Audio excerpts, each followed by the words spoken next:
The surgeon who had saved 11 lives in a single weekend stood in a hallway that smelled of floor wax and institutional soap, and the two men in dark suits walking toward her were not there to thank her. They carried a sealed envelope. They did not make eye contact. They handed it to Dr. Vanessa Okafor outside the staff elevator on the 4th floor of Ridgeway Memorial Hospital in Philadelphia, turned around and left before she had finished reading the first paragraph. A wrongful death lawsuit, filed by Meridian Pharmaceuticals, naming her personally. The patient, a 41-year-old construction foreman named Dale Sweeney, had died on her operating table 6 weeks earlier during what should have been a routine cardiac valve repair. Vanessa had replayed the surgery in her mind every night since, and every time, the sequence was the same. She had done everything right. The valve replacement had been textbook. The sutures were clean. The bypass time was well within range. And then, without warning, Dale Sweeney's blood pressure had collapsed. His organs shut down in a cascade that no intervention could reverse.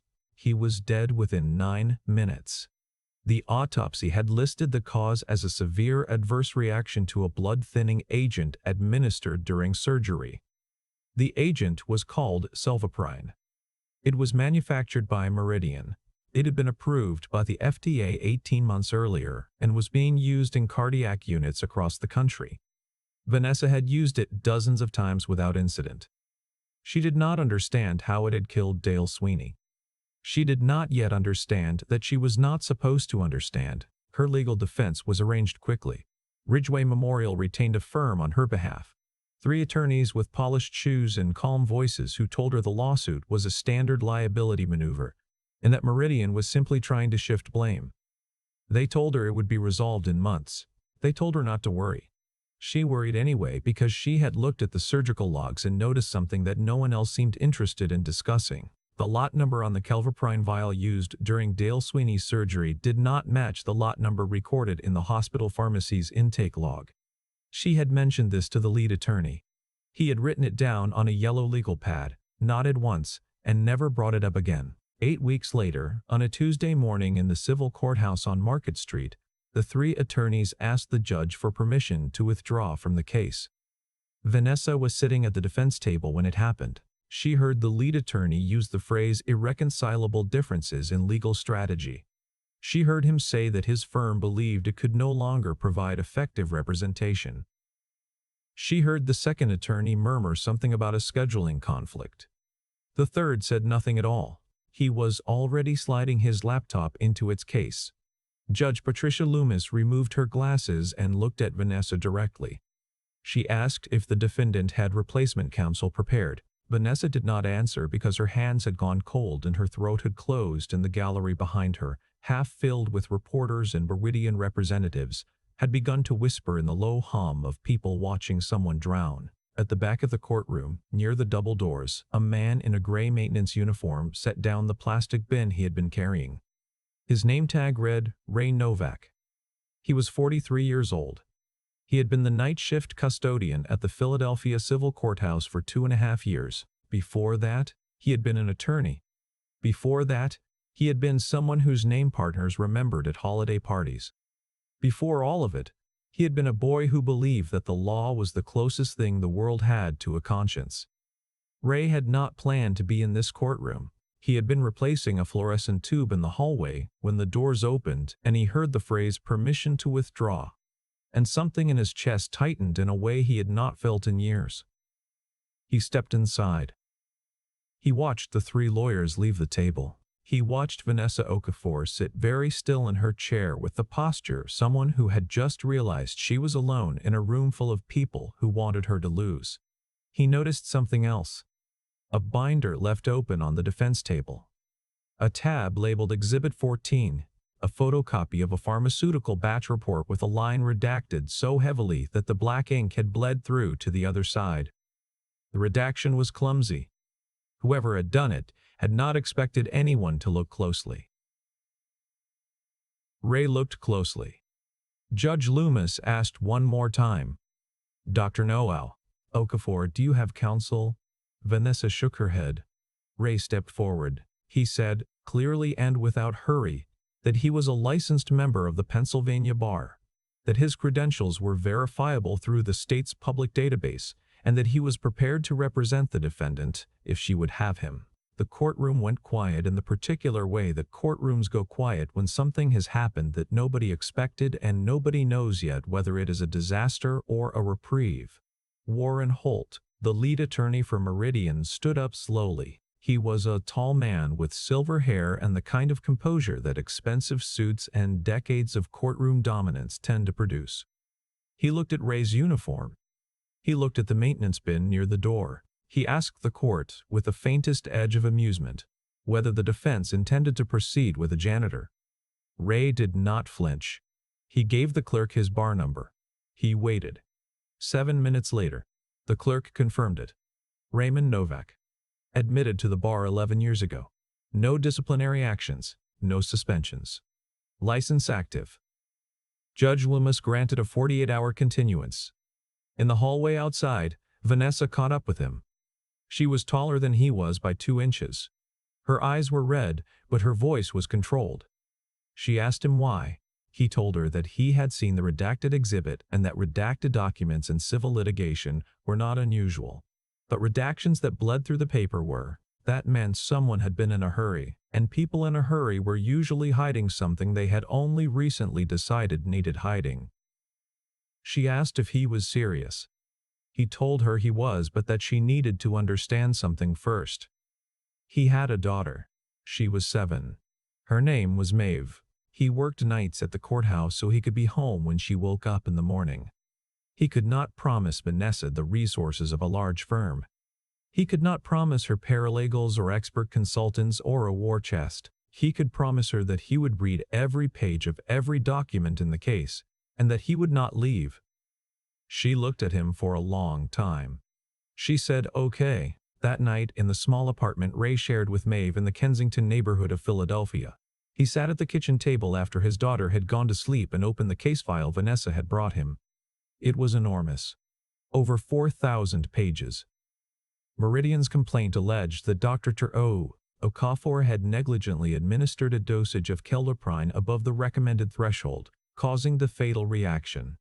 They had an expert report from a doctor, Franklin Goss, a pharmacologist who had concluded that the drug was safe at proper dosages and that the death was attributable to physician error. They had a signed statement from a surgical nurse named Denise Tavares, who claimed she had witnessed Vanessa override a dosage warning on the infusion pump.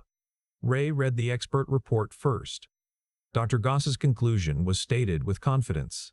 The methodology section, however, referenced clinical trial data that Ray could not find appended to the report. The footnotes pointed to an internal Meridian study. The study was not in the discovery file. He read Denise Tavares' statement next.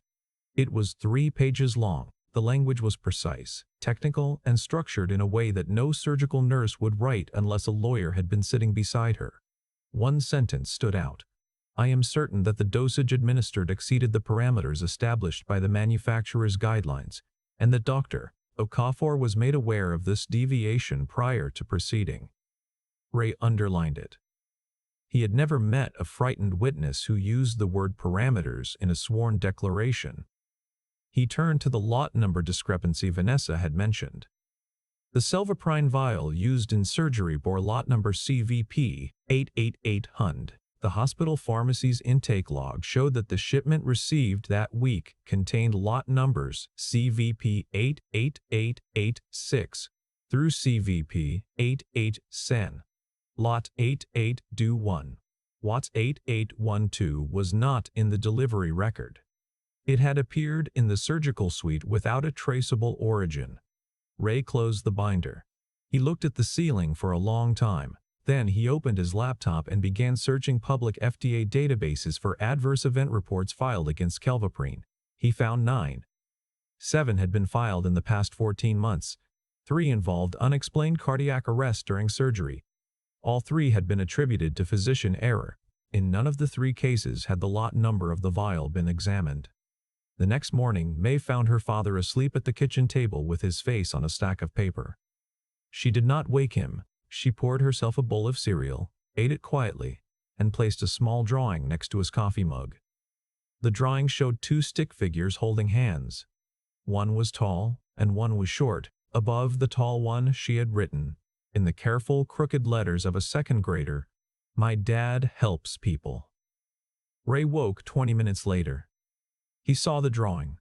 He folded it once, put it in his shirt pocket, and drove Maeve to school. The 48-hour continuance passed. When Ray stood up in the courtroom on Thursday morning, he was wearing a borrowed suit from a friend who was broader in the shoulders. The gallery was full. The story had traveled. Philadelphia's local stations had picked it up.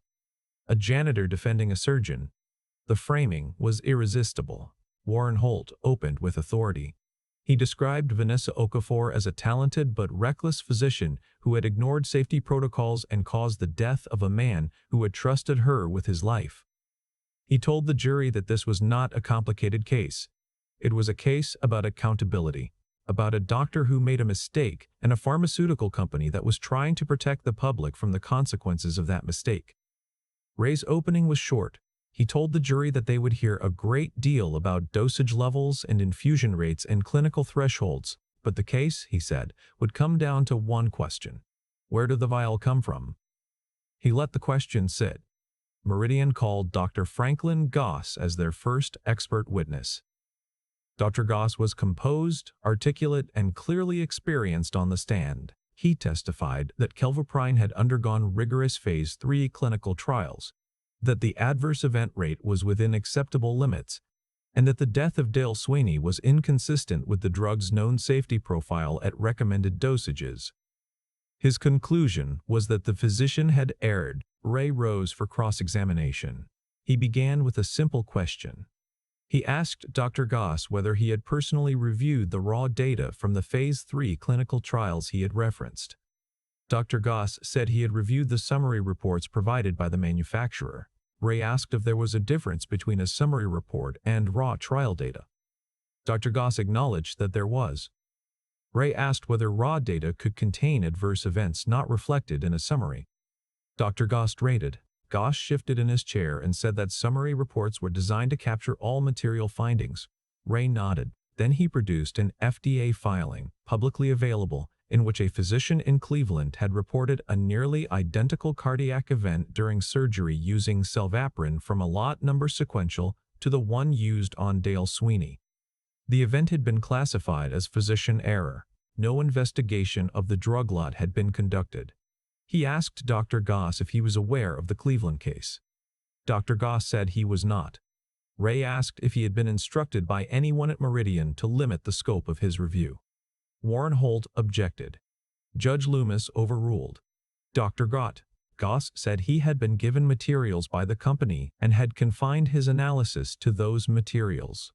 Ray looked at him quietly. He asked whether a scientist who confined his analysis to materials selected by the party paying him could be said to be conducting an independent review. The silence lasted 4 seconds. 4 seconds was enough. That evening, as Ray was leaving the courthouse through the loading dock, a black SUV idled near the dumpsters. A man leaned against the passenger door. He introduced himself as Sterling Pace, Senior Vice President of Legal Affairs at Meridian Pharmaceuticals. He congratulated Ray on what he called a spirited performance.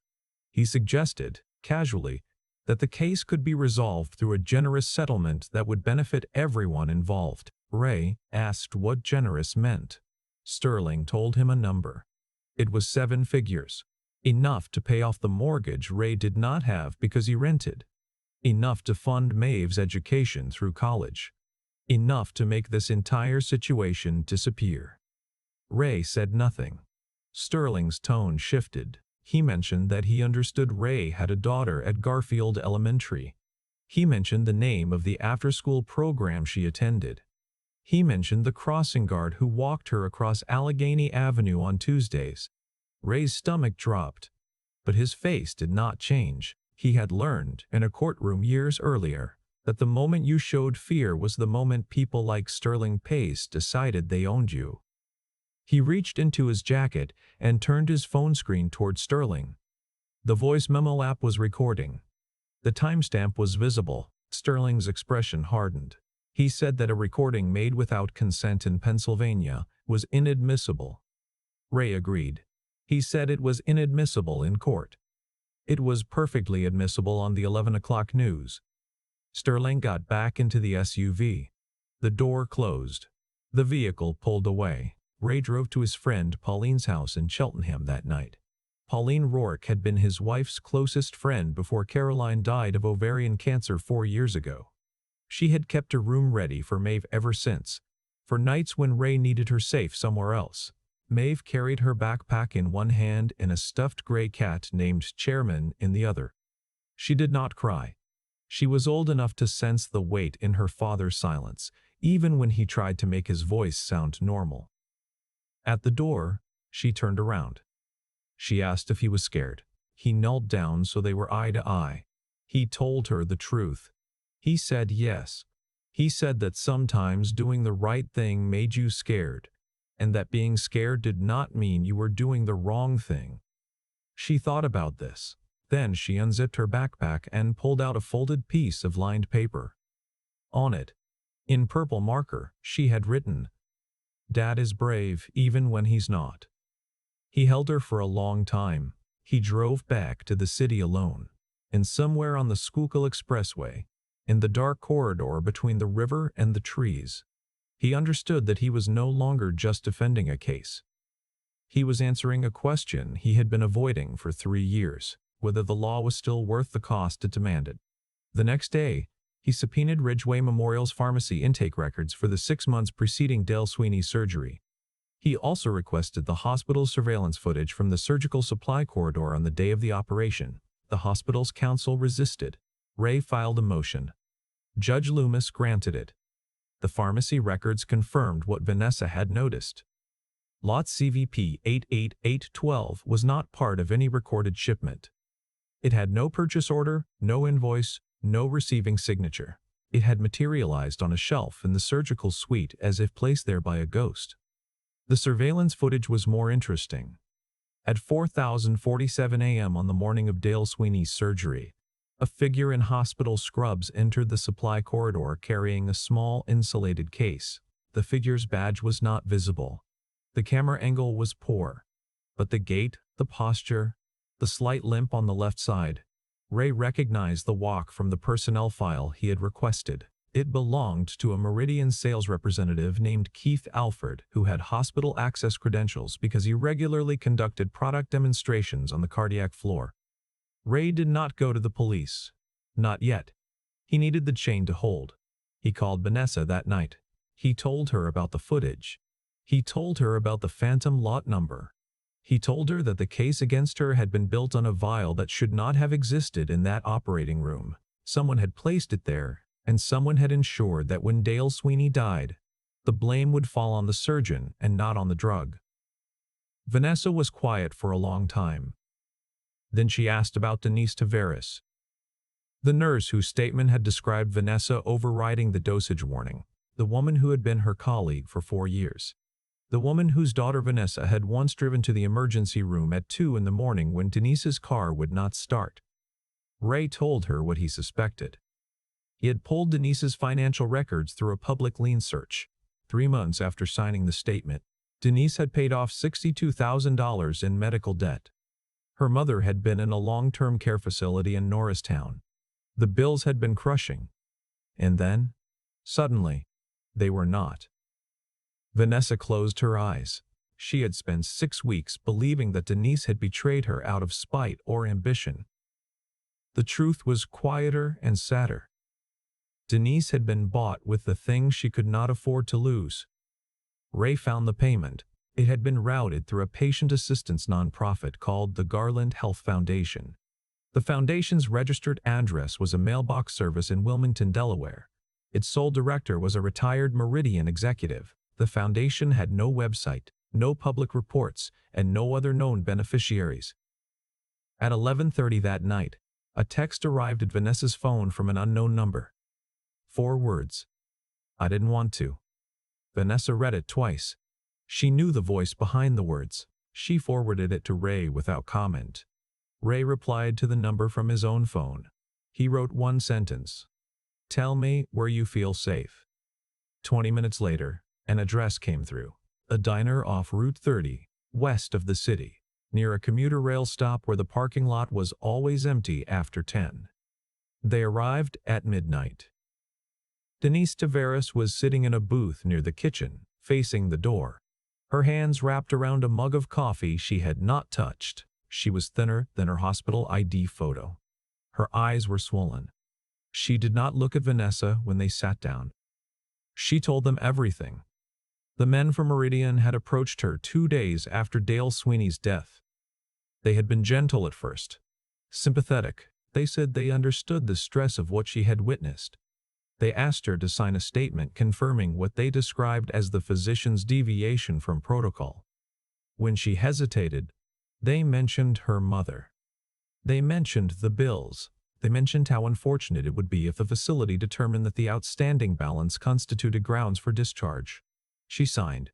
She hated herself for it. She had tried twice to reach Vanessa through the hospital's internal messaging system, but both times her messages had been flagged and deleted by the compliance department. She did not know who at the hospital was involved. She only knew that the walls had closed around her and she could not find the door. She had one more thing. A recording. Her phone had been in her scrub pocket the second time the men came. She had not planned to record. The phone had been opened to a voice memo she had forgotten to close. On it, a man she identified as Keith Alford could be heard saying that the replacement vial had been placed according to procedure and that the lot variance had been addressed in the summary provided to outside counsel. Ray listened to the recording twice. Then, he called Special Agent Monica Karras at the FBI's Philadelphia field office. She had been the agent assigned to a pharmaceutical fraud investigation 3 years earlier that had gone cold for lack of a cooperating witness. When Ray told her what he had, she did not ask him to repeat himself. She said she would be at the diner in 40 minutes. The next morning, Warren Holt stood before Judge Loomis with the confidence of a man who had not yet learned what had happened overnight. He moved to introduce Denise Tavares' signed statement into evidence, arguing that the witness was unavailable. Ray objected. He informed the court that the witness was not unavailable. She was, in fact, present. He described the threat against her mother's care, the payments routed through a shell foundation, the surveillance footage showing a Meridian representative entering the surgical supply area with an unlogged vial hours before the operation. He described the recording. Warren Holt's face changed, not dramatically. A slight tightening around the jaw. A fractional pause before he spoke. But the jury saw it. And juries remember the things lawyers wish they hadn't shown. He argued that the defense was attempting to turn a medical malpractice proceeding into a conspiracy theory. Ray did not raise his voice. He said that one anomaly might be an error, a phantom vial with no purchase order, a paid expert who never saw the raw data, a witness whose debts were erased by a shell nonprofit linked to the plaintiff, and a sales representative captured on surveillance entering a restricted area before dawn. That was not an error.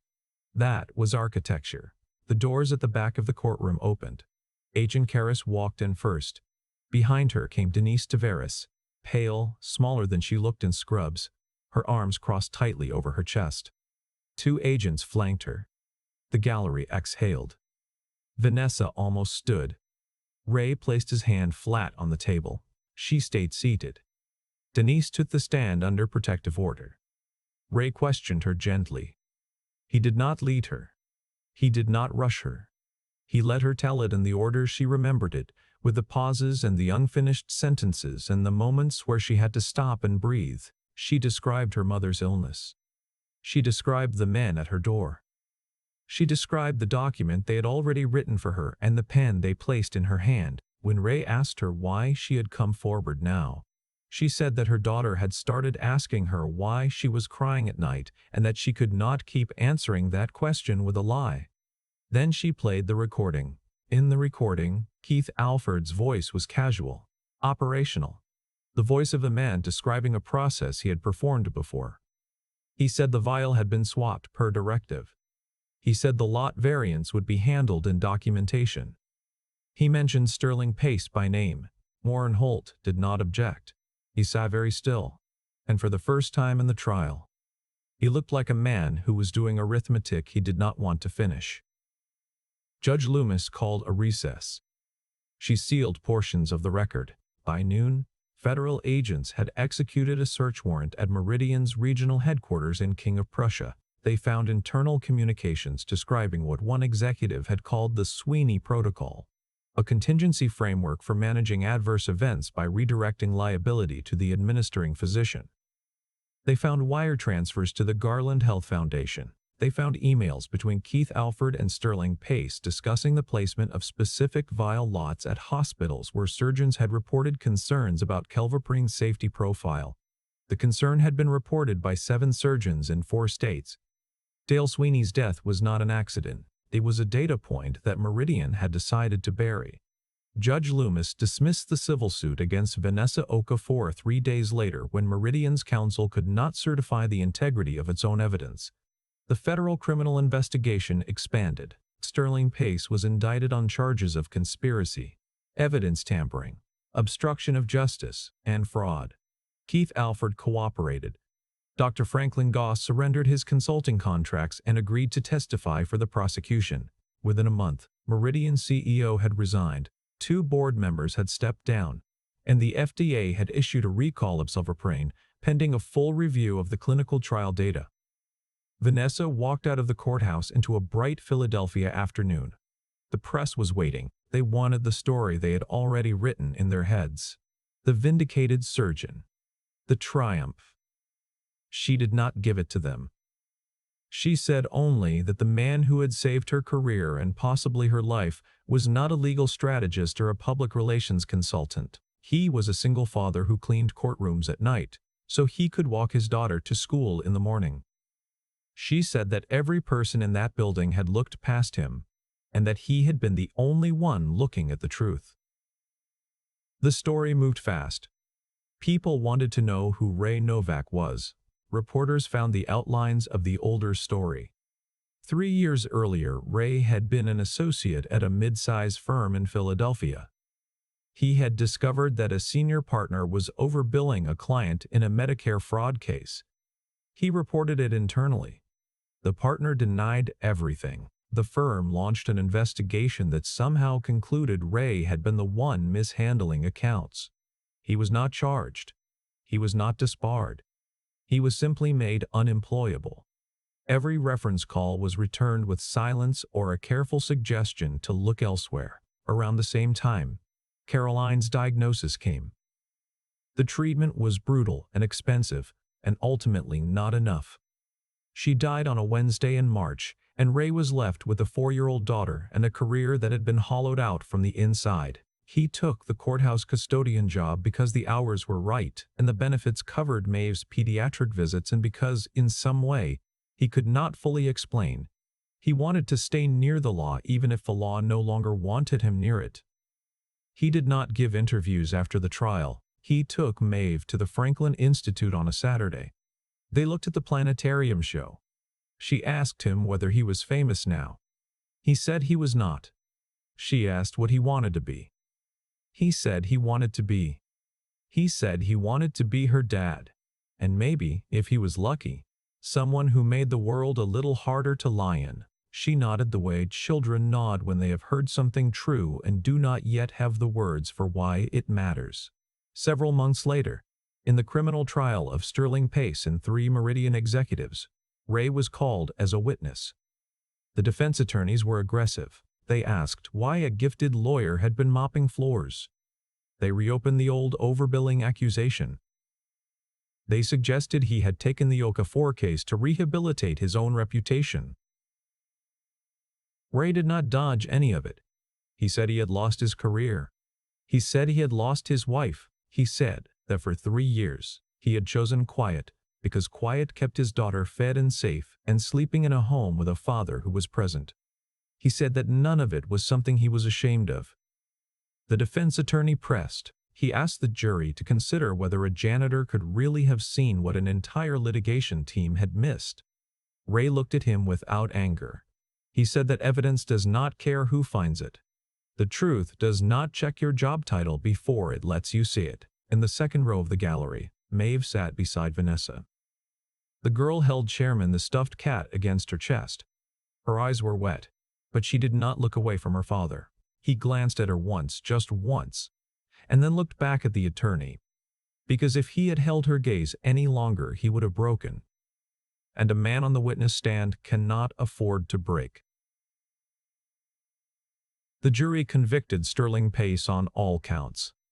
2 other executives received guilty verdicts. Meridian paid penalties that eventually reached 9 figures and entered a period of federal oversight. The Silverpreen recall became permanent. Vanessa returned to surgery. She had changed. She no longer believed that skill and credentials were enough to protect anyone. She believed now in something less visible. The slow, deliberate work of making sure the next person would not have to stand alone. 6 months later, on a narrow street in the Fishtown neighborhood of Philadelphia, a small storefront opened. The sign was plain. Novak Legal Assistance. There was no receptionist desk because there was no receptionist. There was a folding table, 2 file cabinets, a second-hand printer, and a wall where Ray had hung a single piece of paper in a frame he had built himself. It was the drawing Maeve had left beside his coffee mug on the morning the trial began. 2 stick figures holding hands. My dad helps people. Vanessa, with a portion of the settlement she had received and the backing of 3 hospital systems that had quietly supported her case, established the Okafor Novak Patient Justice Fund. It paid for the things that ordinary people never knew they needed until they were drowning. Expert witness fees. Filing costs. Emergency legal aid for whistleblowers. Security for witnesses under threat. The fund existed because Ray had learned something in the years between losing his career and finding it again. Most people did not lose because they were wrong. They lost because they could not afford to be right. Maeve, now 8, sometimes came to the office after school. She had a corner of the folding table that was hers. She did her homework there and drew pictures and occasionally asked her father questions about what the people in the waiting chairs were sad about. He answered her honestly, in small doses, because he believed that children who grew up knowing the world was imperfect were better prepared to make it less so. Late on a Friday afternoon in October, when the light through the storefront window had turned the color of old brass, and Ray was reaching for his jacket to go pick Maeve up from Pauline's house, the door opened. A man in his 50s walked in. He was wearing a bus driver's uniform. He held a manila folder against his chest the way people hold things they are afraid to let go of. He said his name was Otis Claiborne. He said he had been driving a city transit route for 22 years. He said he had reported a maintenance failure on his bus 3 times, and 3 times the report had been deleted from the system. 2 weeks ago, the brakes had failed at an intersection. No one had been killed, but a woman had been hospitalized, and the transit authority was blaming him. He asked, almost apologetically, whether there was anything that could be done. Ray looked at the folder. He looked at the clock. Maeve would understand. She always did. He set his jacket on the back of the chair, pulled out the seat across from him, and told Otis Claiborne to sit down. He told him that he did not know yet what could be done. But they would start. The way he started everything now, with whatever was true. He opened the folder and began to read. Outside the window, the last light settled over Fishtown like a hand laid gently on a shoulder, and in a small office without marble, without prestige, and without a single name on the door that anyone in the city would have recognized 6 months ago, a quiet kind of justice went back to work.